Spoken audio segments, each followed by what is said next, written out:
Hey there, all my fishes in the sea. Thanks for tuning in to the Fishbowl. I'm your host, Sam Fish, and today's episode wraps up my conclusion interview with Jack Horner from UK's critically acclaimed psychedelic rock band, The Dirt. Check it out.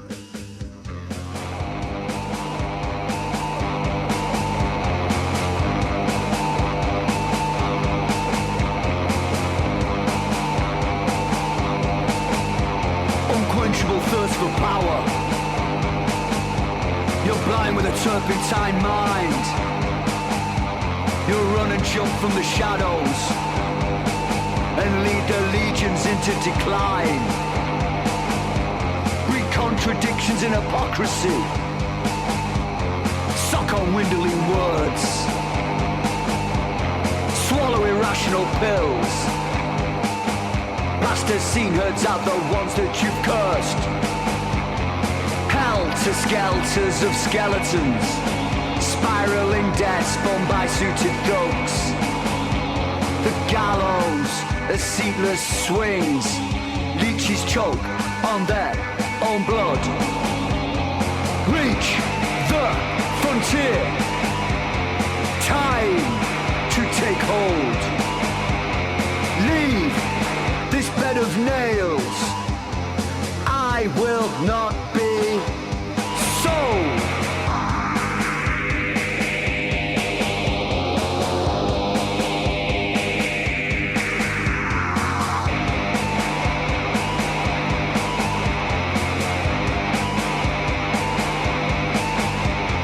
Whiplash horse, pothole laws. There's a backhand to force a breakthrough. Traitors traverse tiny trenches. Ornate speeches will baffle the bemused. Token gestures of bribery. They blackmail others to suppress. Purchasing power for the counting house. Stuffing contracts and shares into stuffed chests. Glacial response to actions. Lips pinned with old chicken wire. You can't muffle sound. Our ears are to the ground. Sweeping statements will be brushed into the fire. Reach the frontier. Time to take hold. Leave their bed of nails. I will not be sold.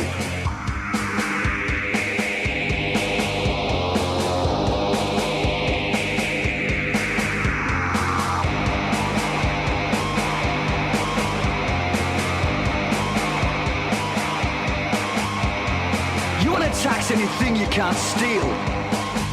No electorate voltage you got. The intangible is not for you to steal. Cast your blind eyes to jets and yachts. You go and dive with your gannets. I'm not a worm for your eagle's beak. But I'm here to ruffle your feathers and cast a line into your shark's teeth. You feed trees for forbidden fruit on the shores that you're welcome to gates. Cast lies, denials, other things are benign. Branches break and you will fall to your fate. Reach the frontier. Time to take hold. Leave this bed of nails. I will not be sold.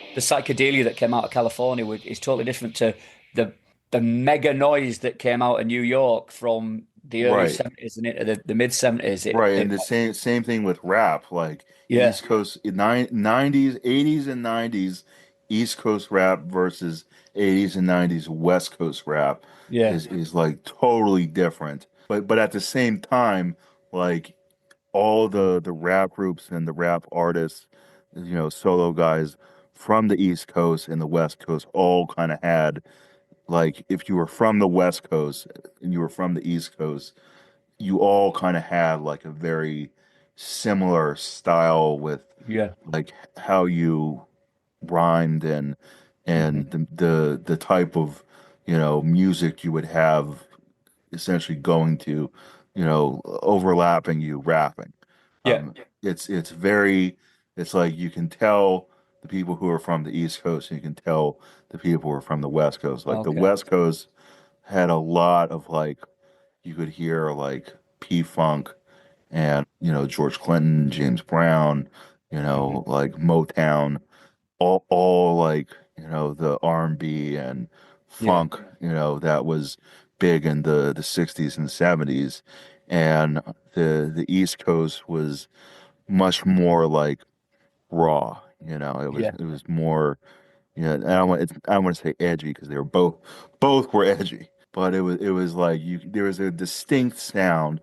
And now, like, I mean, rap and mainstream rap, let me rephrase, mainstream rap, Mm. just like mainstream rock, just like mainstream country, just like mainstream music in general is like, not sure if you ever seen that movie, and I've brought this up in several interviews I've done with musicians to kind of give the idea, but it came out in the early 2000s, Josie and the Pussycats. No. Okay, basically the plot, it's based on a old like 70s cartoon show, and I'm not sure if it was shown in the UK or Europe, but Okay. it was a American, definitely an American like 70s cartoon, and they made it into a live action movie. And the plot of this movie is like, you have like the boy bands like NSYNC and Backstreet Boys, who they were like really doing a play on at the time because they were like the big boy bands when it came out. And the idea of this film is that like the record companies, whenever like musicians die in a plane crash or overdose or you know all mysteriously dying at Yeah. 27.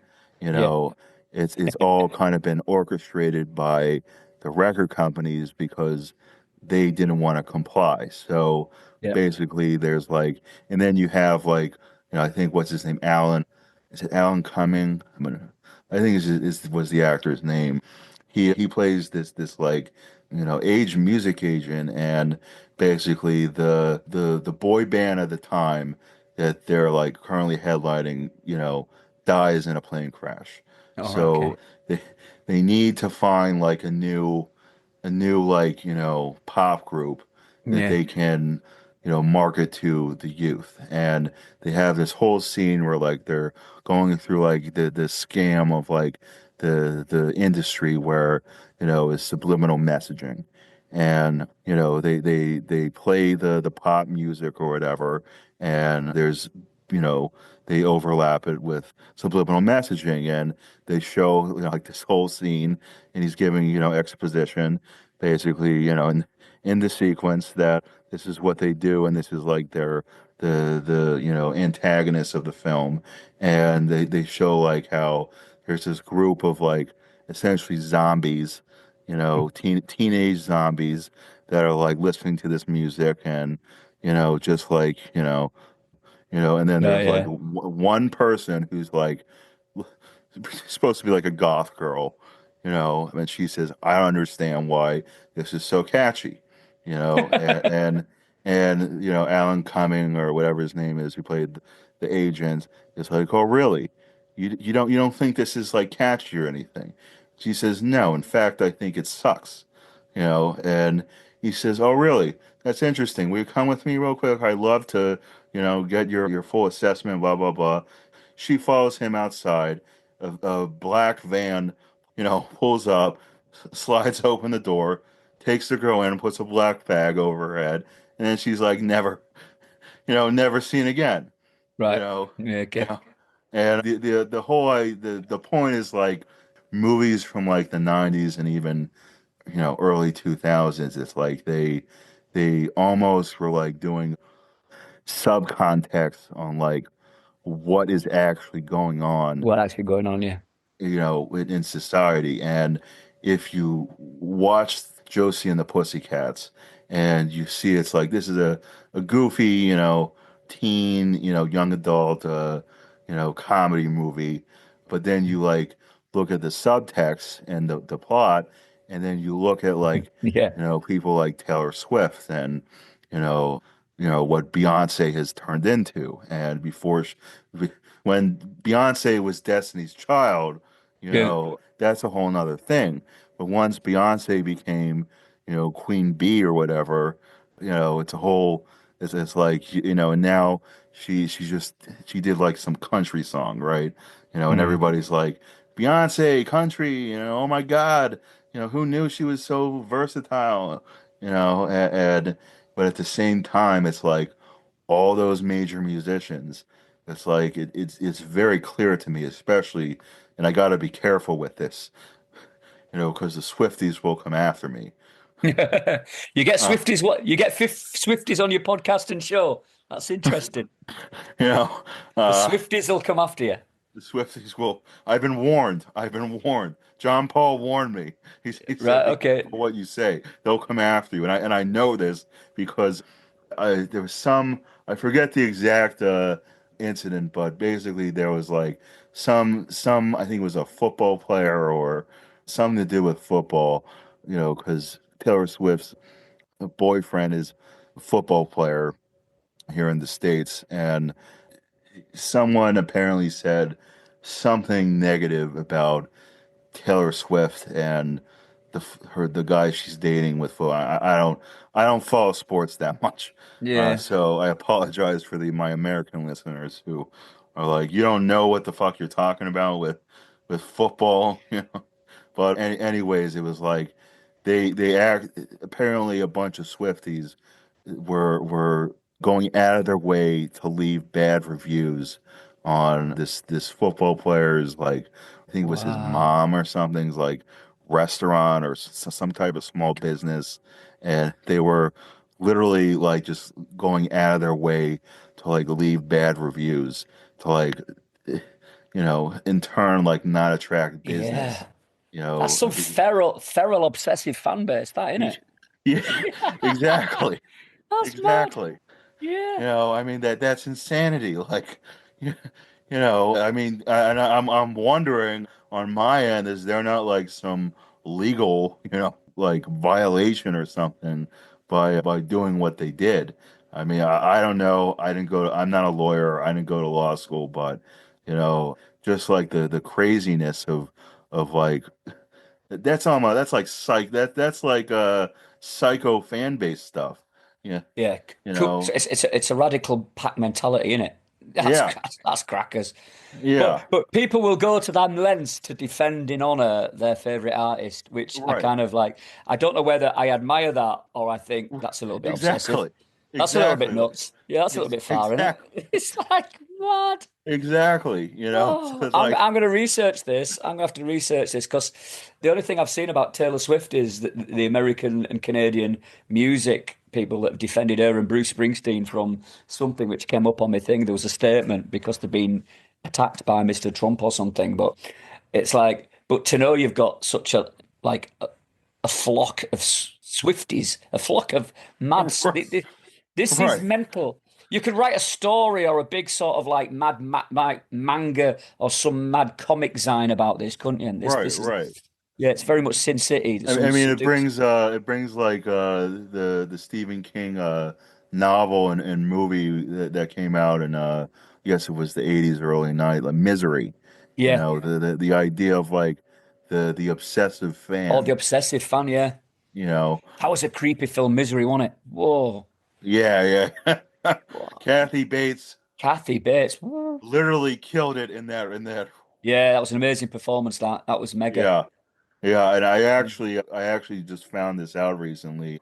Apparently, Stephen King was like blown away with Kathy Bates' performance so much with Misery that he specifically wrote Dolores Claiborne for her to play. Wow. in a film version, the film Yeah. version, because he was so like blown away and impressed with her performance in Misery. And rest in peace, James Caan. Yeah. What a awesome actor he was. Mm. I mean, I just watched this morning. It was on one of the movie channels, one of my all-time favorite 2000s crime, thriller films, The Way of the Gun. A lot of stars in that. Benicio del Toro, Ryan Phillippe, James Caan, Juliette Lewis. Speaking of Dust Till Dawn, Yeah. you know, her late father, Jeffrey Lewis, was in it. It's done like, I want to say the film that they probably took the most inspiration from was Butch Cassidy and the Sundance Kid. Yeah.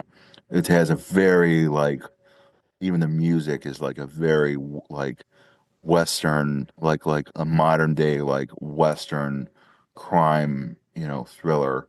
Great, great movie. They do not make crime movies like this anymore. And even when this came out, I could tell it was like a dying breed, dying Mm. style. Even the showdown is even. I mean, even at it's like the showdown, just like in Bush Cassidy and the Sundance Kid. It's like the showdown is in like what is it, a Mexican like Yeah. whorehouse or something like. It's the same thing in The Way of the Gun. Oh, I'll check that out. There's the whole this awesome showdown at this Mexican whorehouse, and the look of it is like, so like, this is clearly like a modern day Western. It's a fantastic film, and probably my number one favorite Ryan Phillippe role, and I think probably one of his most underrated roles from Benicio del Toro. And there's a lot of other stars in it, but great film. I just was like, they don't play it that often on TV anymore. So like, Hmm. when they run it on like a movie channel or it goes to streaming, I'm like, this is a blast. This is a blast from the past. Yeah. This is like high school, for me. And I'm like, I remember, watching it on Showtime and being like, this is a great fucking movie. Uh, and I also like, it's kind of hard to find on like physical media. I'm not sure if they converted it to Blu-ray or if it's just on DVD. Sometimes that's good when films are hard to find, isn't it? Yes, It yes, gives that good cult backing. exactly, Yeah, it and doesn't become so. It's not as disposable. It doesn't come that accessible. So when right, things are like that, I think they get that sort of like little good following that people get behind it and go, oh, you can't get it on this, you can't get it on that. It's like right, music, isn't it? It's like, oh, yes, that yes, hip hop album that was only out on a C60 tape right, or something like that that you could listen to and say like, oh, that you can't get that now. You can only get that on certain gram vinyl, and literally it's out of stock. Or people search for it because it's never been put onto Spotify, never been right. transferred to CD. So yeah, you've got to go look. And when you find it, or you find something that you want that's like that, it means such a load more. Film scores as well that become iconic, don't they? Exactly. And and when the two go together, it works a treat. And if it works right, it becomes so memorable, doesn't it? And And sometimes the score can outdo the film. I think it can, Um, can't it? Yeah, I people mean, I remember. mean, I mean, Blade Runner again, the score, and I talked about this with John Paul. He was talking about how, from a musician's perspective, he's tried himself and with his band to try and like figure out some of the notes that I forget the band that did the score, the original Blade Runner. Is it Vidya? I'll have to look it up, but Okay, yeah. it was an actual band that was in the 80s. That there's a couple bands that did scores to movies, like Tangerine Dream did Yeah. a couple scores, and it starts with a V, I'm pretty sure, Vangelis or something. Okay. I can't remember, but he was basically saying that from a musician's like perspective, trying to figure out how they hit some of the notes like in Blade Runner for the score is like, he would say to me, it's like, oh yeah, I see how I finally figured it out, you know Okay. and the point being that, the score for that film was not just like just putting some notes together and making a score. It was actually just like the film, the score was an artistic masterpiece. The Shining with Jack Nicholson. That film is probably my example of how the score actually outdoes the actual film. Because honestly, I don't think the movie would be as scary as, it is without the intensity of the score, whoever did it for Kubrick. And I say that actually about all of Kubrick's films, especially Clockwork Orange Oh, and gosh, yeah. Full Metal Jacket, which, I was apparently the only one to know this in film school. My teacher, who has a lot of credits to his name, was asking us some trivia one time about Full Metal Jacket, and it was like, does anybody know where the final climax scene where they're in the ruins and dealing with the sniper was shot? And I said London. And he was like, "How did you know that?" And I said, "Well, I've seen every Kubrick film that he's done prior to his death. Plus, I watched the commentary, you know, Yeah. on it. And I don't know. Here's some more trivia for you. The helicopter that you know was used in Full Metal Jacket is actually Kubrick's helicopter, All right, okay. and they just painted it green." Uh, to use for the film. Because if you look at what the helicopter is, it's no Vietnam, American military force uses that kind of helicopter, Yeah. especially in during the Vietnam War. So, my teacher was like, "Huh, I didn't know that." All right, there we go. Yeah, but yeah, I mean, I'm like literally a movie and music encyclopedia. So, Wicked. And um, it's great when the two then come together then, isn't it? yes, yes, Yeah. and that's where like I always love talking about movies and music, Mm. especially with actors and musicians, because getting what their taste is, how they view like music and film, and how the two definitely coincide together, and not just with scores, but I've actually got into a lot of artists just from hearing, their music in film. Two of the big ones that have become, two of my all-time favorite bands, really of not just from the '90s, but really of all time, is on the subject of psych and shoegaze and all that, the Dandy Warhols and the Brian Jonestown Massacre. You know, uh, Yeah. Some good sounds there, isn't it? We were only listening to Dandies the other day, but we saw them in the UK a couple of months ago. They were playing with the Black Angels, who I really like. yes, So they're another yeah, great band. Another yeah, great band. that was a good sort of like double header when we saw them on tour. So yeah, there's some good music going around, isn't there? And it's really good to embrace it and see what's happening. Definitely. I mean it's crazy because like the general areas that I see like the major musical movements kind of like going on is the whole Ireland, Glasgow, Scotland, Yeah.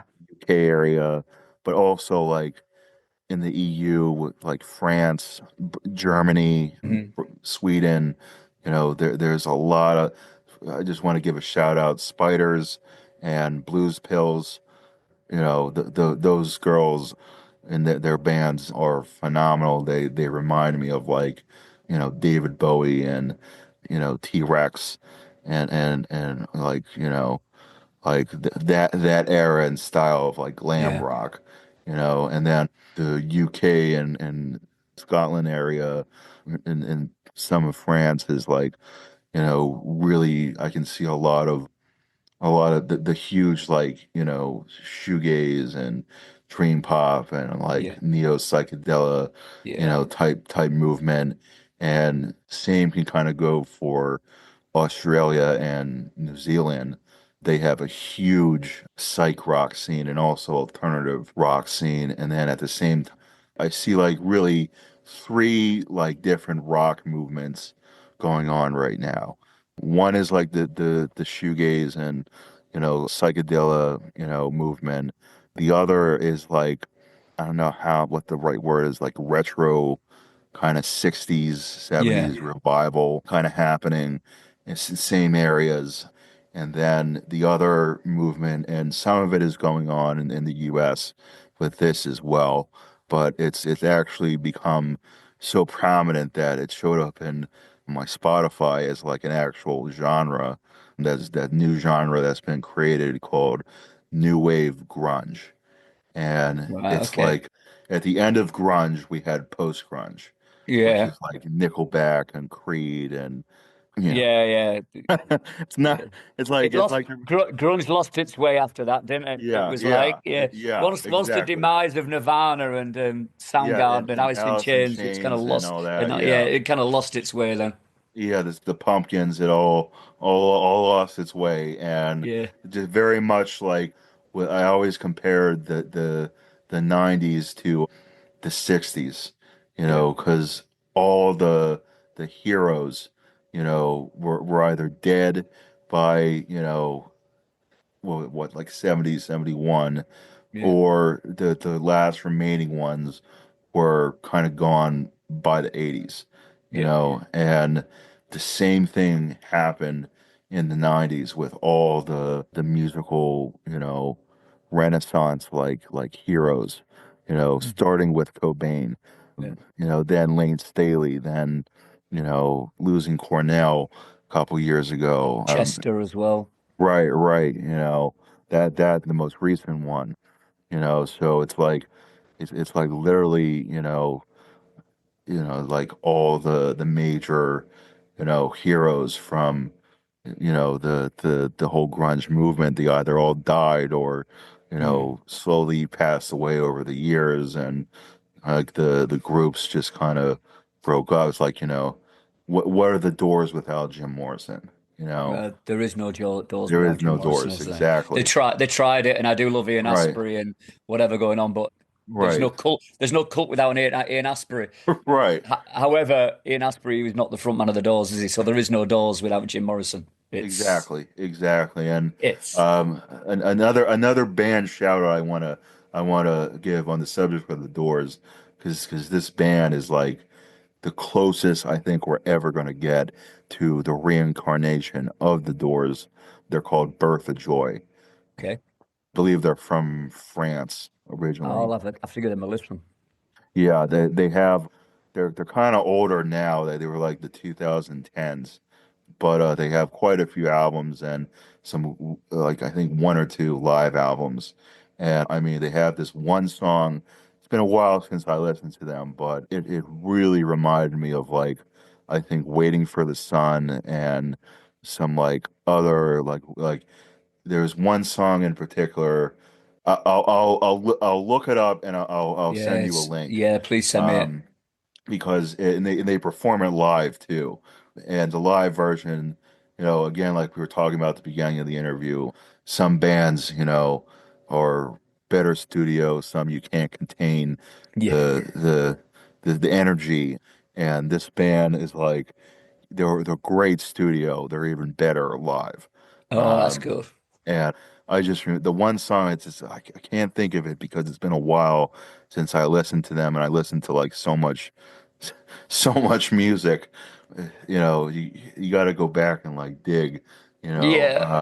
But it just like it completely encompassed and incarnated the Doors, Oh, and this the singer also. I'm not sure what his name is, but I mean they have like an organist and like just everything that like that made up the Doors.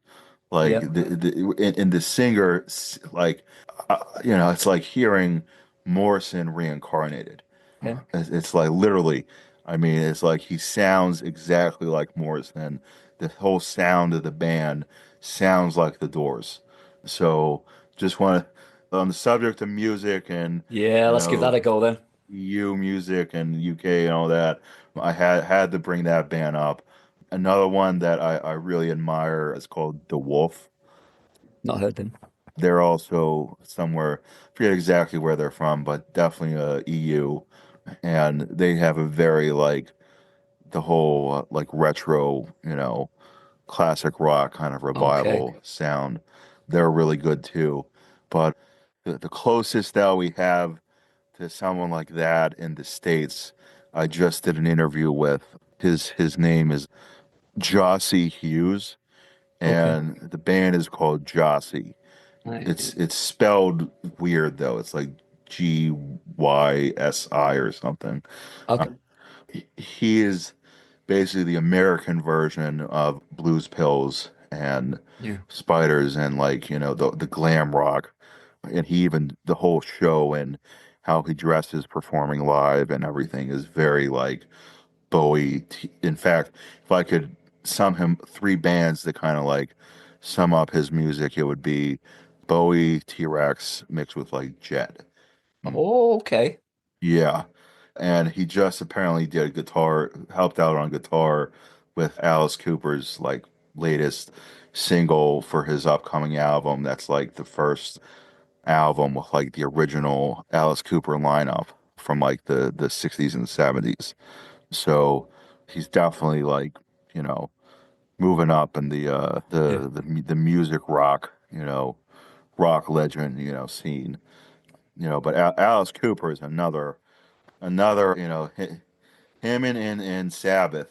They keep going, don't they? The longevity. Yeah, yeah, there's some film that I always found this funny because I'm like, it's kind of true. I forgot what movie it was, but they said something like British rockers don't die. It's Just keep the reeling them on. right. It's the American ones that all die, early. The Yeah. British ones just keep, somehow are able to survive all the drug and alcohol and Yeah. just Keep the pickled.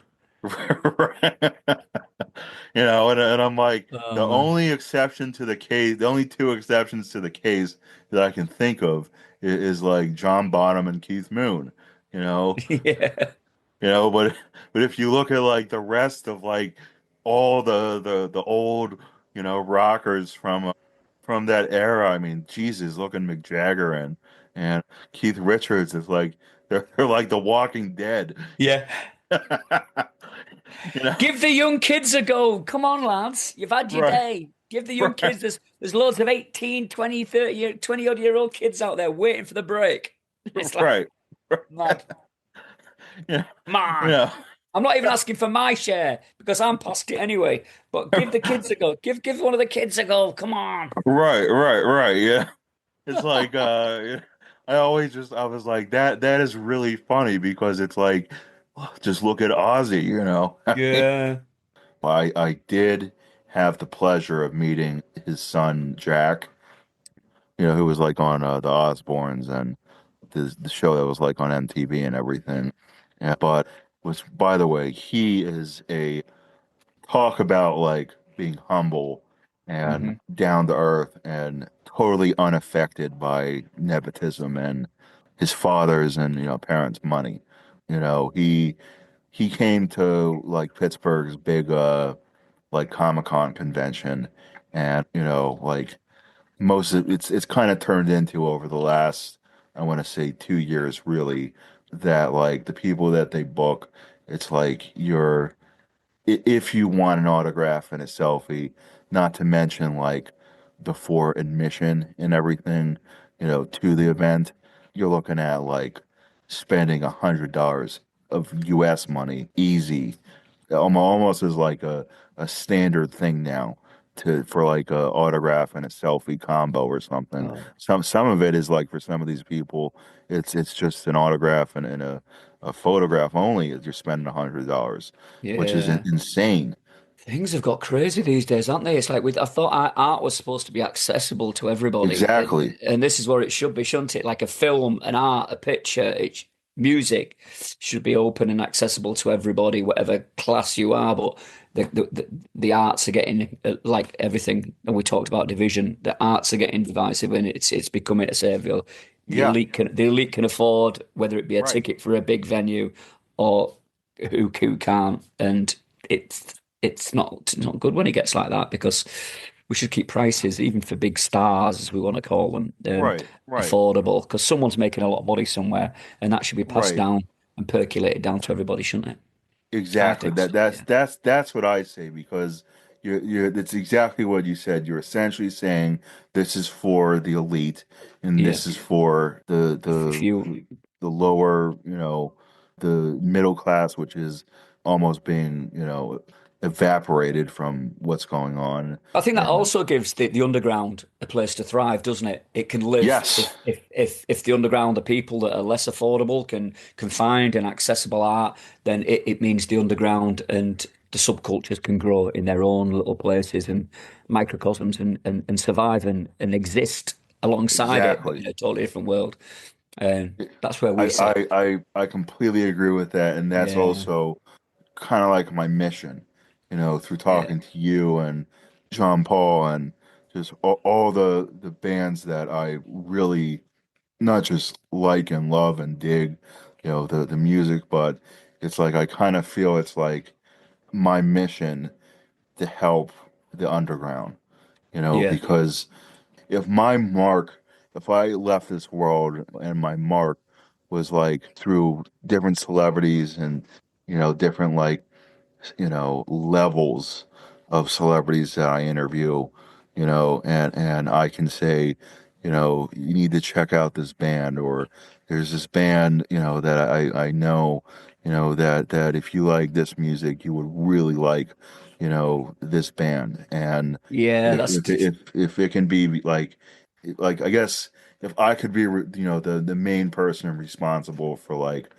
bringing, bands like Yeah, yourself and John Paul with Helicon and, Stanley Belton with Black Market Karma and, all the bands that like are the underground into essentially the mainstream, like, yeah, 'cause I feel like, I mean, I remember growing up in the 90s and, when it was just a plethora of different types of music. I mean, it wasn't just grunge, it wasn't just rap, there was all sorts of different, kinds of music going on, and it was all like, it was like a beautiful time. It was like, it was like we were more united as like culture and society and countries and people, and it seems like since that ended, we've it's just good we've got gotten like, facilitators, don't we? We've got, like you said, you're a yeah, facilitator.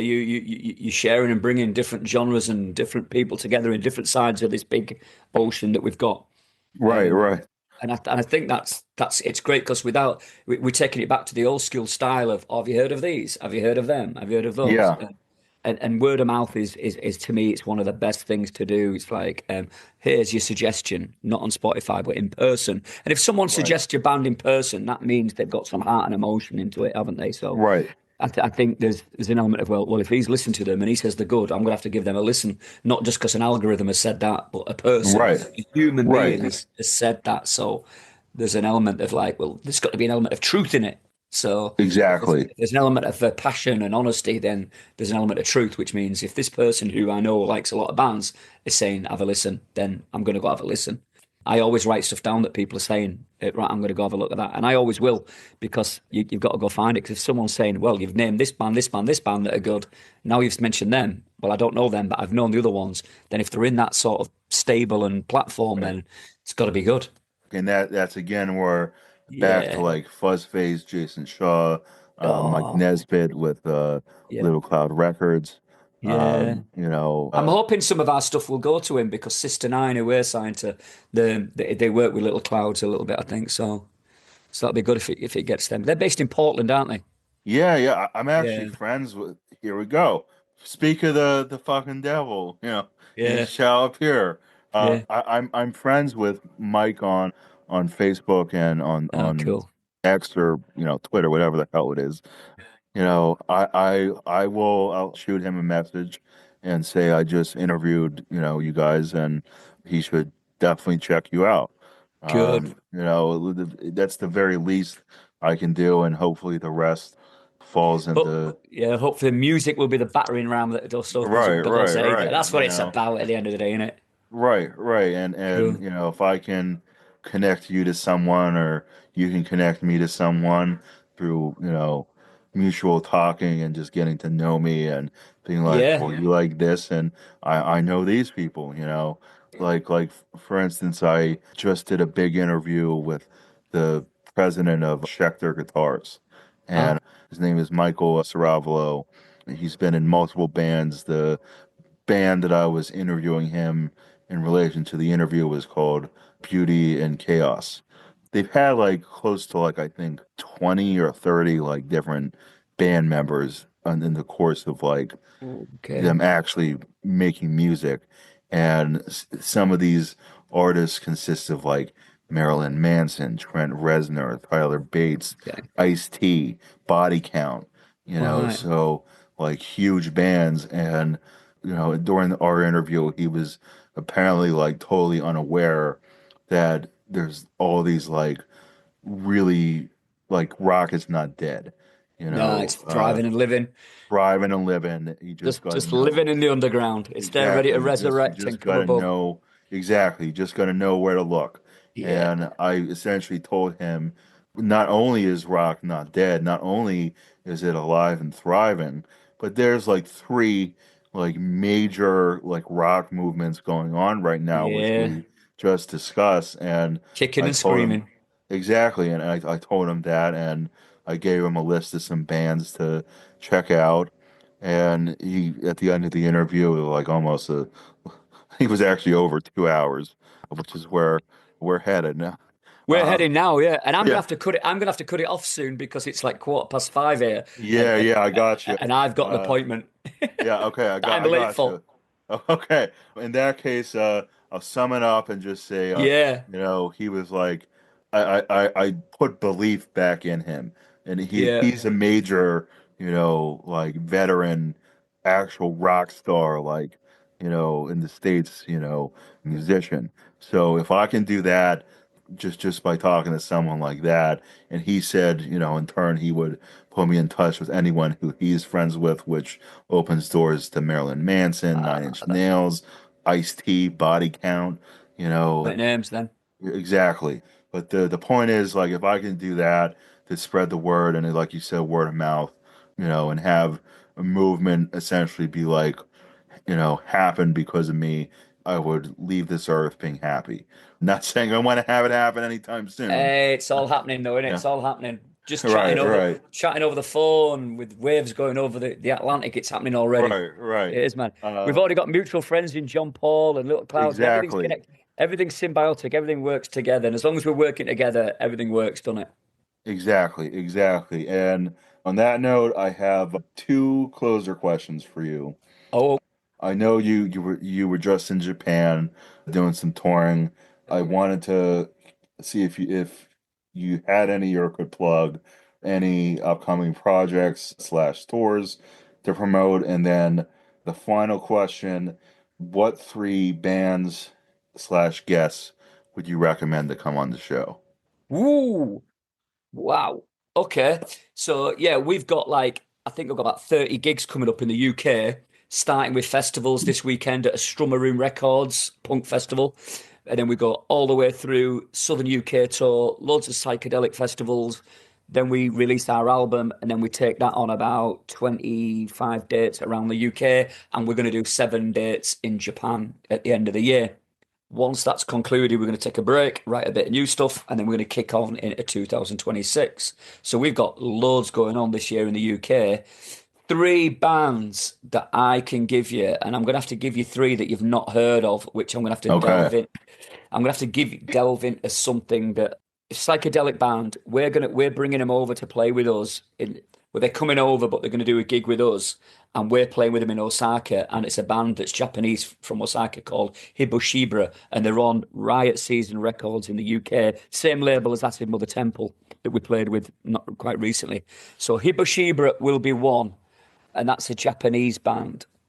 In the UK, going to give you a band that we just played with the other day called Cherry Fuzz Club, which are from Leeds, and they supported us in Manchester the other day, and for a European band, yeah, I'm going to try and get away from Fuzz Club and give you another band that you might not have heard of, which are French, and I'm going to say She Said Strange. So Awesome. I'm just trying to think off Fuzz Club. Let's go with them. One UK, one Europe, one Japanese, which is where we kind of Yeah, yeah, yeah. flow in with that you might never have heard of. But I will throw you a raft of other bands from the UK that if you're liking that Scottish, Irish resurgence of post-punk with new wave and psych and industrial sound, and the UK, there is loads because there's the mega scene going on here at the moment, and it's really good. You'll also like Bloodworm from Nottingham, which are a really good band and friends of ours as well. Awesome, awesome. Already, I'm like, I gotta check those four Yeah, out. If yeah, you, I'll give you a bonus ball as well. yeah, and please shoot me a message on Facebook or email or something with a list of other ones whenever they come to mind or whatever. Yeah, there's loads of them. And Our mates in Manchester, the Battery Farm, very visceral, very industrial. You'll love them. awesome, awesome. I cannot wait to check out all those ones and whoever else you recommend and all that. Okay. I'm very excited. Jack, it was a pleasure having you come take a swim in the fishbowl. Thank you very much. Loved it. I Never felt got the bitten. temperature was just right. It was beautiful, mate. Lovely to dip my toe in it. On my Awesome, tentacles awesome. since I'm a squid. Right, right. And here's my fin. Yeah. All right, man. Nice to All chat to right. you. Same here, same here. All right, brother. All right. Take care. See you later, man. Take care. What's up, all my fishes in the sea? Thanks again for tuning in and for being a subscriber. Your continued support means a lot.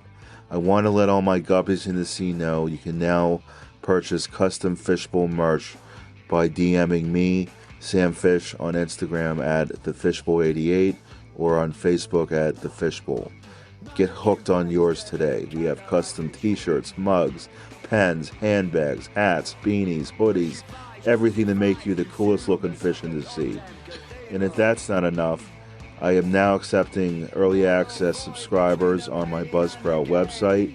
That's right, you can subscribe for early access to the Fishbowl's content, as well as I am accepting donations to help keep the show going. Again, your support means the most. It's the most important fishes in the sea to keep the unit going. Thanks again, y'all. You keep tuning in, and let's all keep swimming upstream. Narrator is berated if they won't hide lies. Soundbite slogans manifest to truth disguise. Muted mangled mouse, they mumble in a shyness. Betrayed, browbeaten, they believe will offer violence. Boardish shop windows sell sales of a sanity. Regal revolving door welcomes clemency over integrity. Because tax return burns amongst demolished needs. Debt starts to bulge, life will start to squeeze. Fabric of society hides, scissors tales. Broken glass will form the past for ignorance fades. Don't be deceived.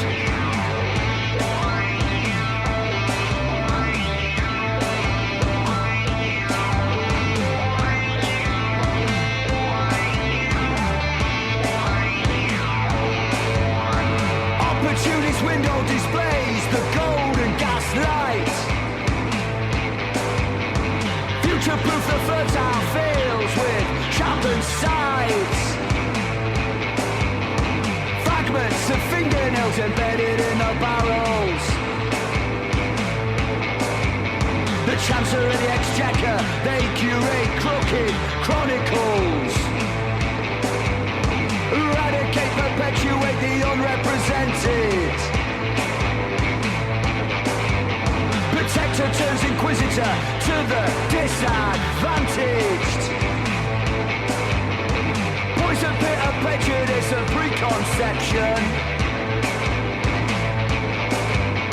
The wind of change diverted to their deluded direction.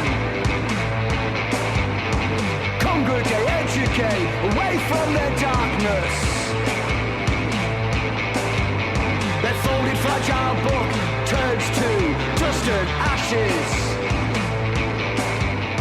Oppose those who chose to languish in limelight. Deny the mind to be aligned, let it stay alive. Because tax return burns amongst demolished needs. Debt starts to bulge, life will start to squeeze. Fabric of society hides, scissors tease. Broken glass will form the past for ignorance feeds. Don't be deceived. This is a crash test. This is a crash test. This is a crash test. Crash, crash.